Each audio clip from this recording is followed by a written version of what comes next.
Hi, this 5-minute solution gonna show you how to enable internet speed meter in any Android phone. First of all, go to your Play Store and search for internet speed meter, and all you have to need, go ahead and install this internet speed meter Lite app in your Android phone.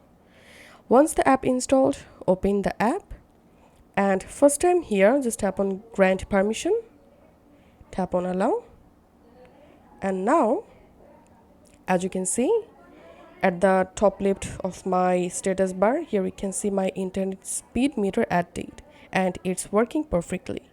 Let's open YouTube app, and as you can see my internet speed increasing. So this is how we can do it. If this video help you out, please leave a like and leave a comment down below. Thank you for watching.